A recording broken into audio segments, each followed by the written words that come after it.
నేను వస్తే జైలు కొట్టే పరిస్థితికి వచ్చారు. పిల్లలందరూ ముందుకు వచ్చారు. నేను అందుకే ఆ పిల్లల భవిష్యత్తు కోసం ఆలోచిస్తున్నా. ఈ రాష్ట్రంలో పుట్టిన పిల్లలందరి కోసం వాళ్ళు బాగా చదువుకున్న వెంటనే ఉద్యోగం వచ్చే బాధ్యత, తీయించే బాధ్యత నాదని మీ అందరికీ హామీ ఇస్తున్నా. అందుకని మీరందరూ చూస్తే జాబ్ ఫస్ట్ అనేది మా విధానం. మిరాకల్ లాంటి పిల్లలు ఉన్నారు. ఇప్పుడే ఒక ఇద్దరు ఆడపిల్లలు మాట్లాడితే ఏం చదువుతున్నారంటే ఇద్దరు కూడా ఇంజనీరింగ్ చేస్తున్నారు. ఆ ఇంజనీరింగ్లో కూడా ఇద్దరిని చూస్తే ఆర్టిఫిషియల్ ఇంటెలిజెన్స్ చేస్తున్నారు. అంటే మన వాళ్ళు చాలా తెలివైన పిల్లలు. దానికి కూడా ఫౌండేషన్ నేనే వేసా. దీన్ని లాజికల్గా తీసుకెళ్తాం. ఇలాంటి పిల్లల భవిష్యత్తు బంగారు భవిష్యత్తు చేసే బాధ్యత ఈ ప్రభుత్వం తీసుకుంటామని చెప్పి కూడా నేను మీకు తెలియజేస్తున్నా. 25 పాలసీలు తీసుకొచ్చాం. అందుకే ఈ పాలసీల వల్ల ఏంటి లాభమని మీరు ఒకసారి చూస్తే, నిన్న మొన్న మీరు చూశారు, నిన్న ఒక్కరోజే మీటింగ్ పెట్టాం.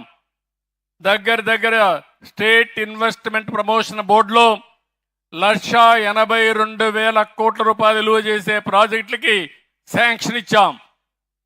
దీనివల్ల 2,80,000 పిల్లలకు ఉద్యోగాలు వస్తాయి. రామాయంపట్నంలో దగ్గర 92,000 కోట్ల రూపాయలతో బీపీసీఎల్ ఒక రిఫైనరీ పెడుతున్నారు. ఇలాంటి ప్రాజెక్టులు చాలా వచ్చే పరిస్థితి వచ్చింది. రిలయన్స్ అయితే ఒక 65,000 కోట్ల రూపాయలు ఖర్చు పెట్టి దగ్గర 500 బయోఫ్యూయల్ ప్లాంట్లు పెడుతున్నారు. దీనివల్ల ఉపాధి వస్తుంది, రైతులకు ఆదాయం పెరుగుతుంది. ఇలాంటి కార్యక్రమాలన్నీ చేస్తున్నాం. మొన్నే ఇంకొక ఎస్ఐపిబి పెడితే 85,000 కోట్ల రూపాయలు పెట్టుబడులు వచ్చాయి. 34,000 కోట్ల రూపాయలు, 34,000 మందికి ఉద్యోగాలు వచ్చే పరిస్థితికి వచ్చింది. ఈరోజు మీరు ఒక్క విషయం గుర్తుపెట్టుకోవాలి. 6 నెలల్లో ఈ పనులన్నీ చేశాం. డ్రోన్ సబ్మిట్ పెట్టాం. డ్రోన్లో ఏమేమి ఉపయోగాలు ఉంటాయో అన్వేషణ చేస్తున్నాం. రేపు రాబోయే రోజుల్లో డ్రోన్ వల్ల చాలా ప్రయోజనాలు వచ్చే పరిస్థితి వస్తుంది. వ్యవసాయాన్ని ఆధునీకరణ చేయడంలో డ్రోన్స్ పనిచేస్తాయి. ఒక వ్యవసాయమే కాదు, అన్ని రంగాల్లో పెను మార్పులు వస్తాయి. అలాంటి కార్యక్రమాలకు ముందుకు పోయాం.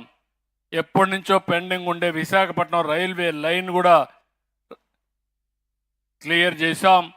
ఇంకో పక్క ఎయిర్పోర్ట్లు కానీ, పోర్ట్లు కానీ, గ్రీన్ ఎనర్జీ కూడా ముందుకు పోయాం.